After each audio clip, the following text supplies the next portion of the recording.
Hey, look at me. Ain't I pretty? Yeah.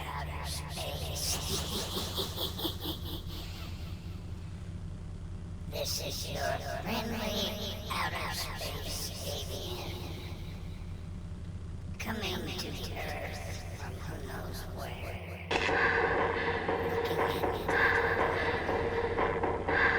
Welcome to the test.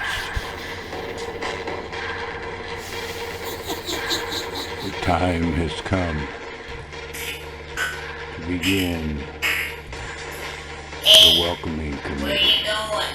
Hey, come back. Hang out We're just getting started here. Hey. in nature of all time.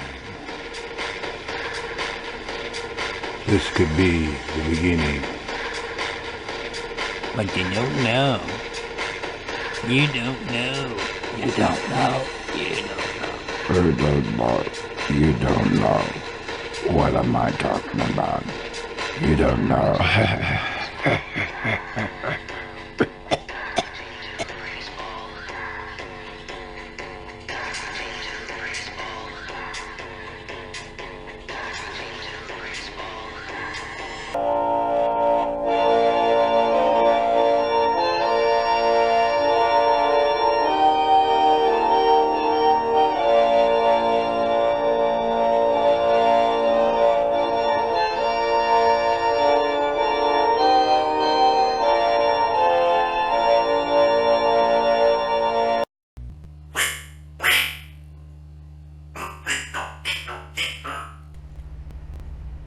Welcome to the Habitran organization. Hello out there, and welcome to today's Habitran discussion. This is the second video version of defining the Habitran concept. The Habitran is an all-American enterprise, and so it should be, because it's about freedom and independence, not interdependence.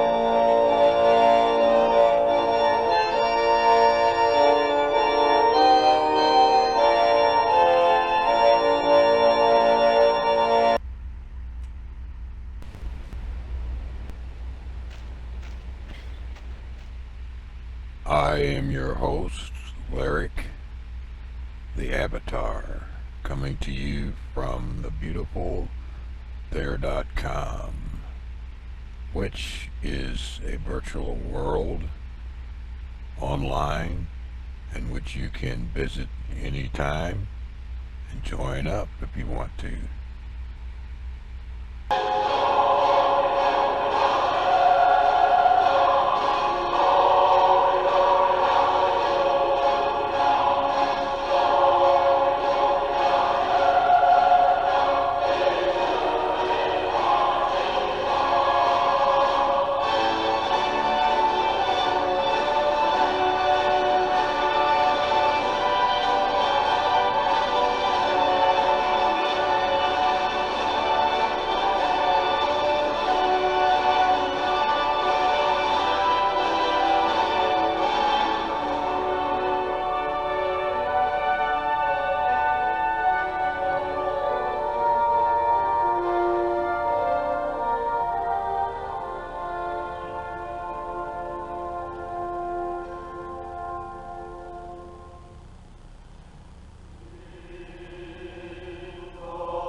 chance this is your first experience with the Habitran and the organization, I suggest that you watch the first session before going on here. Check out the links below the screen.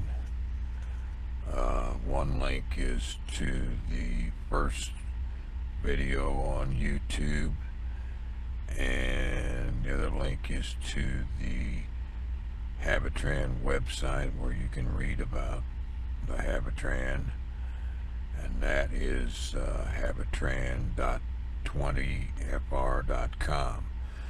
You can also email the Habitran organization at habitran06@yahoo.com. We'd be glad to hear from you. That first session is mostly about their.com and a general introduction to the Habitran concept, which you really need to see first.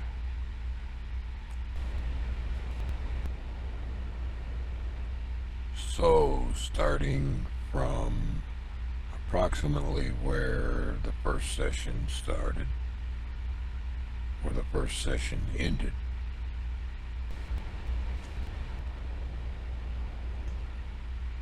So, starting from where the first session ended, approximately right here,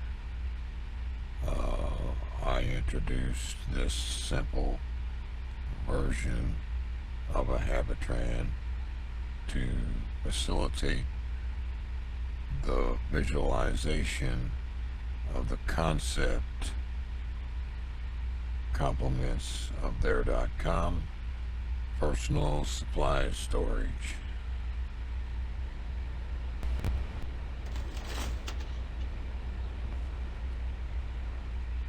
So there we go, a bubble around me which goes wherever I go.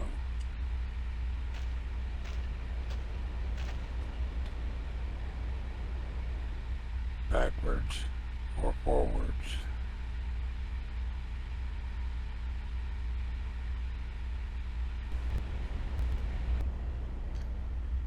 As you can see, the sphere follows me wherever I go. It doesn't really do anything in this electronic world. It's mainly a visual thing for dancing in or just walking around, but it is useful to help visualize a concept, and that concept is the development of a mobile and amphibious personal life support system / survival system designed as a plan B in the event of major catastrophic conditions, and which is projected to be a vision for a privately organized social security system.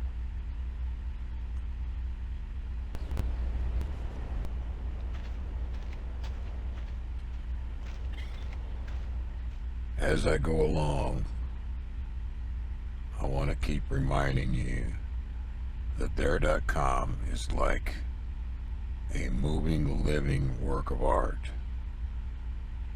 You don't need exact definitions of people and the landscape to be a work of art.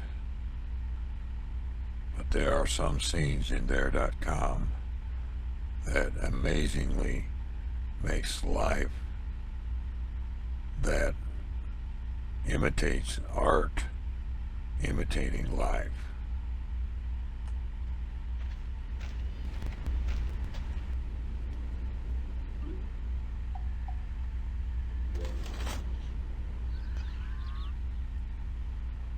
Also remember that this is not about religion or politics or race. The Habitran is about common sense engineering and designing advanced personal survival systems.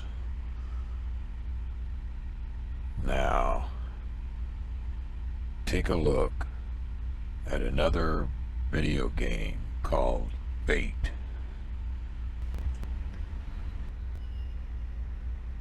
Welcome to your fate. A game called Fate. And I'll take you through the game a little bit and show you how it works, and then I'll show you how that relates to the Habitran concept.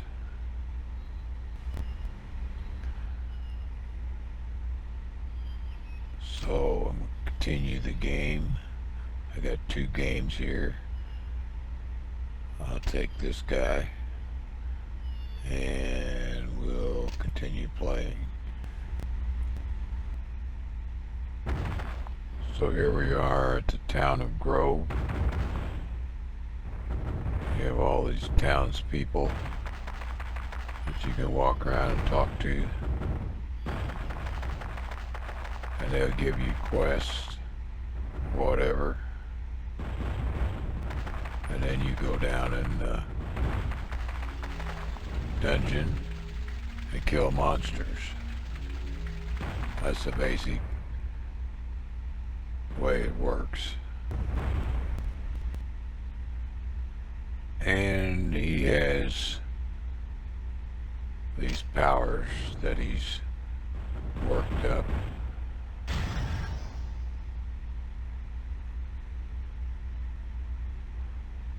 This is the electrical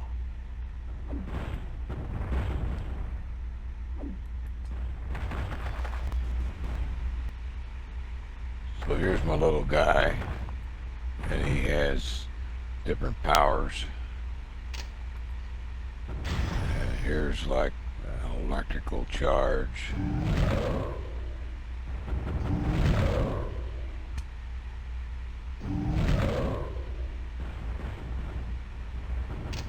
And here is the meteor strike.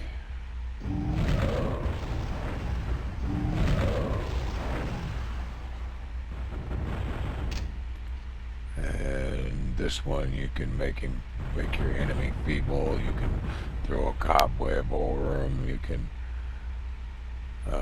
muffle the magic. And you have the snow power.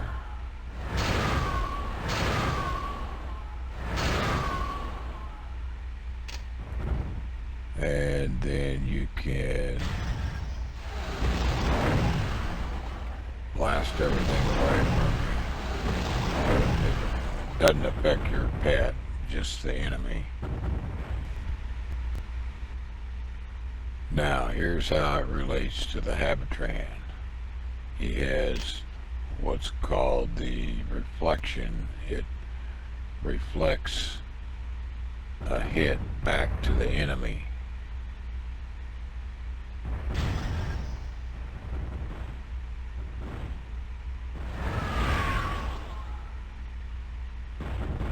See, now he's got this protective sphere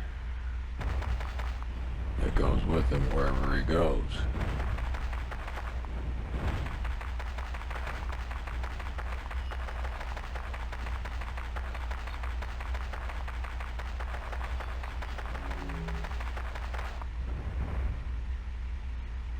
And that'll last for however much power he's got.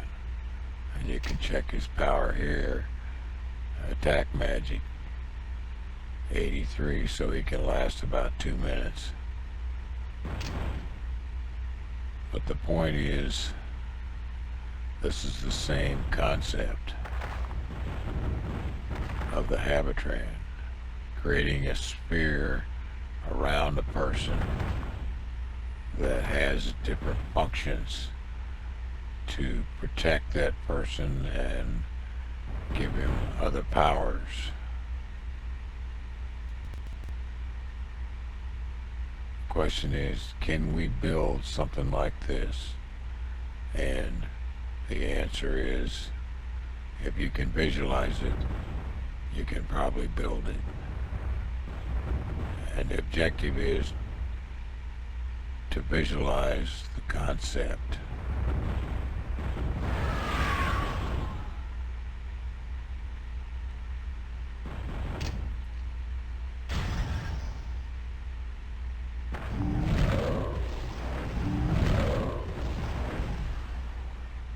And you can shoot from within.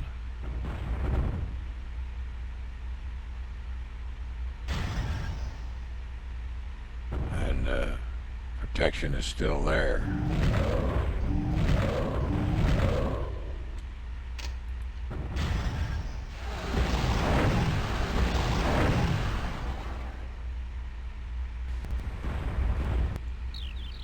This next sequence of videos is, I think, a real eye-opener.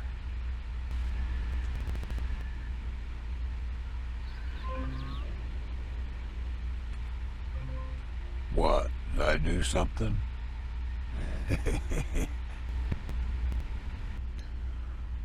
We try to have a lot of fun here. And keep in mind that the Habitran organization is not a representative of their.com. We'd just like to get more people to join up and help with the think tank.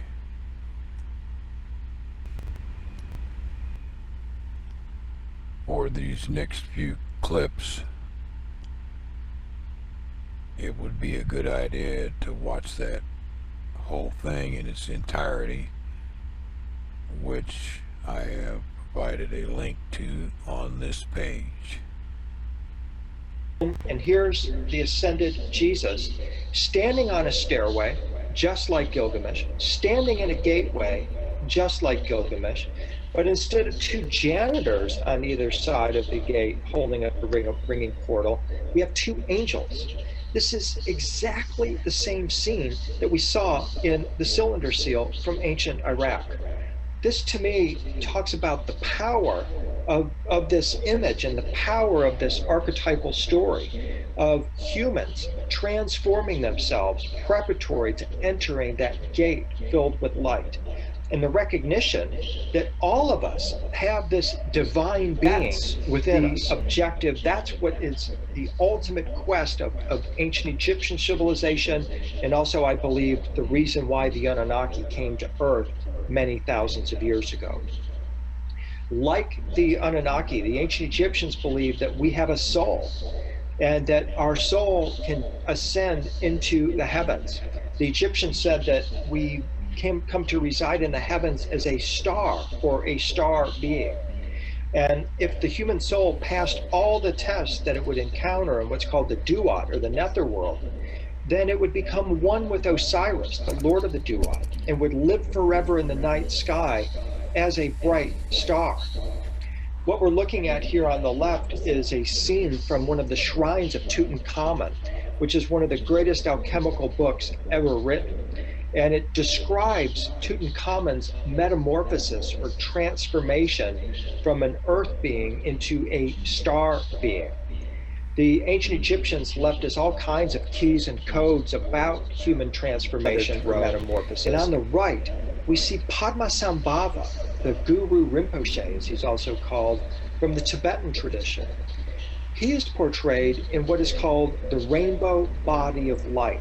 He's actually sitting on a lotus throne in this rainbow body. In the Tibetan tradition, which comes from the stars, by the way, it's not an earthly teaching. Padmasambhava taught that the human body was designed to be dissolved into a body of light. It was actually, its frequency was meant to be accelerated until the body dissolves into a body of 5-colored rainbow light, leaving behind only hair, toe, and fingernails, which have no nerves to be transmuted.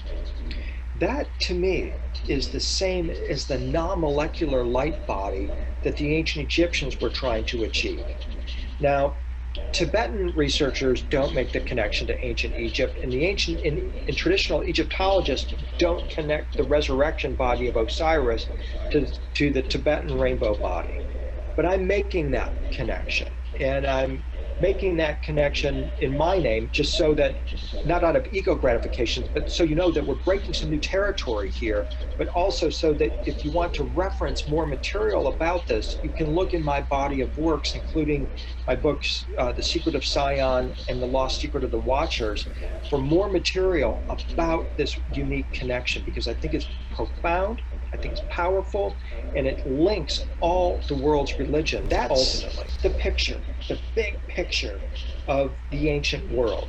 And when we're looking into these ancient stories and looking at their technology, I try to retune it back to this concept that these beings, these ascended beings, the Anunnaki, the Egyptian gods, the angels of the Old Testament, were beings who knew this secret of human transformation into angelic beings, celestial beings, or extraterrestrials, but not beings that were preparing themselves to climb aboard a spacecraft, but rather beings who were preparing their bodies to jump up to the next level, which had all these incredible capabilities, including the ability to travel through the stars as light beings. One of my favorite correspondences, or pet correspondences, that I've made relative to the rainbow body involves this image here. It's from Tibet, 8th century, where we see this celestial dancer, if you will. We see this figure surrounded by, in the rainbow body, with these multicolored rainbow light and gold rays spewing from a dance that I saw performed on a cruise ship in Luxor, Egypt, performed by a mystic Sufi dancer who began spinning in place. And next thing I knew, he had one of his robes spun into what looked like a UFO. And as he continues, my mind is absolutely blown by what I'm seeing, by this figure who is clearly a master of his craft. And the craft here looks like some kind of a flying saucer spinning around his body, a multicolored flying saucer. But then what happened was he took his second skirt and began spinning it, and my mind was even more blown wide open, because it looked to me like what he had done is transformed his body into the shape of a wormhole. And that has been my theory for the past 15 years, based on my research into the stories of the Anunnaki, is that they designed our body itself to become a portal from the soul's perspective. This is what we see in those rainbow body of light images. It's what we see in the Egyptian images.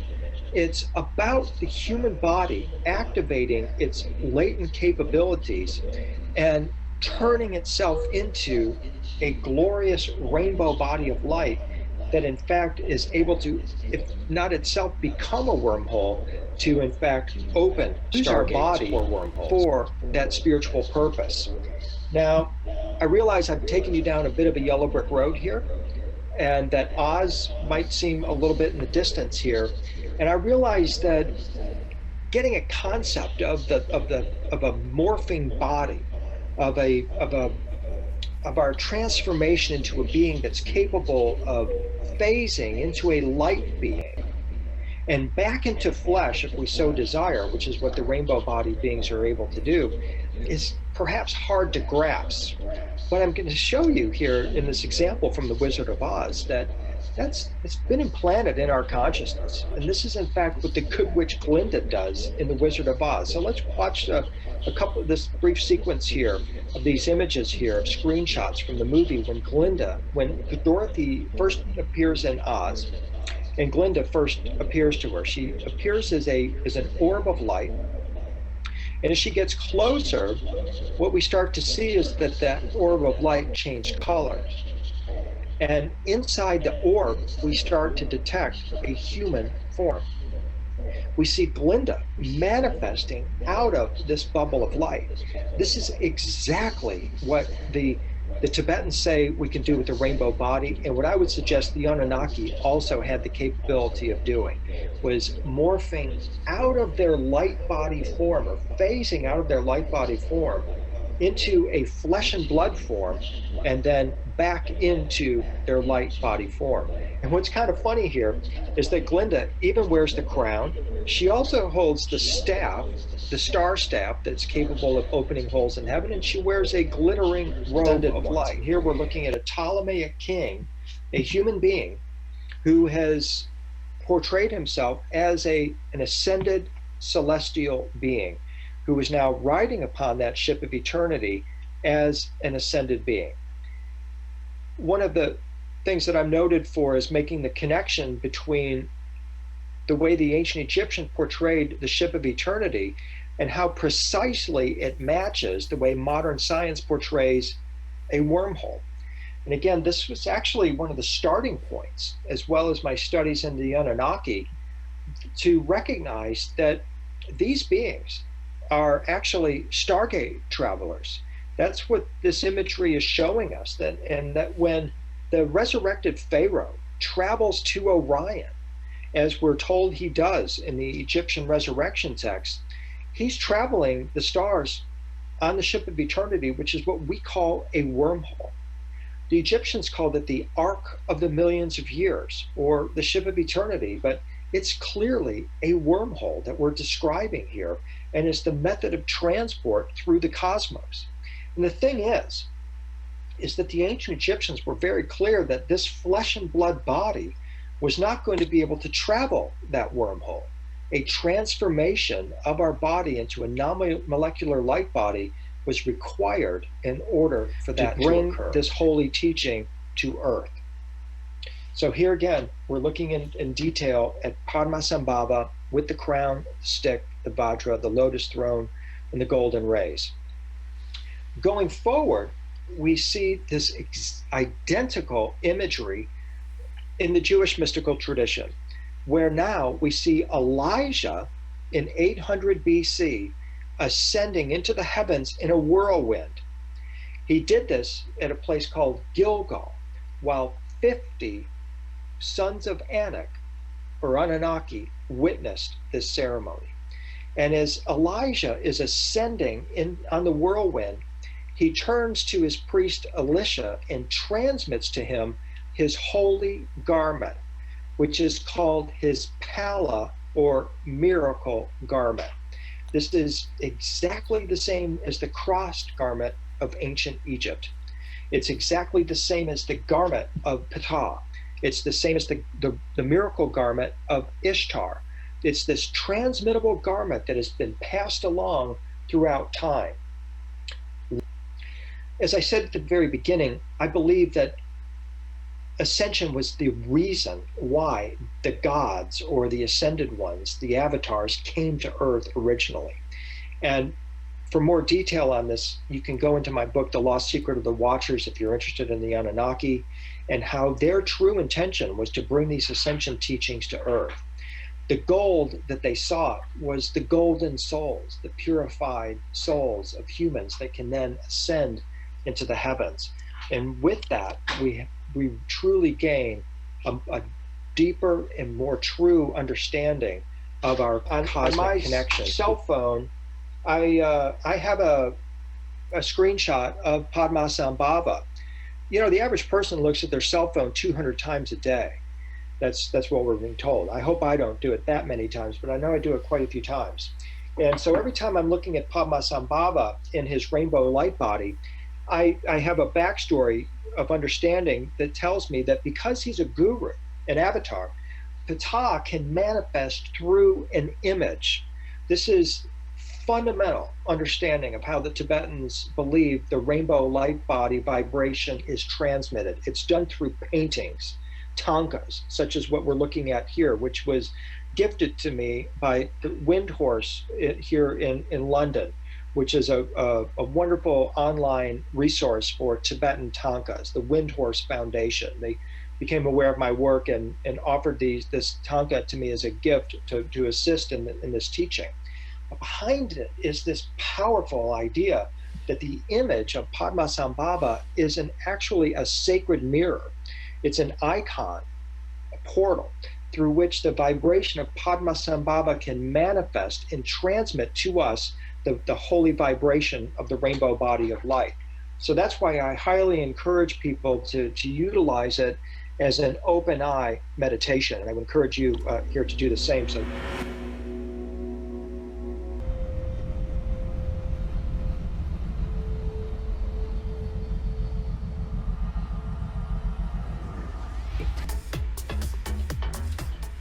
Well, that's about it for now.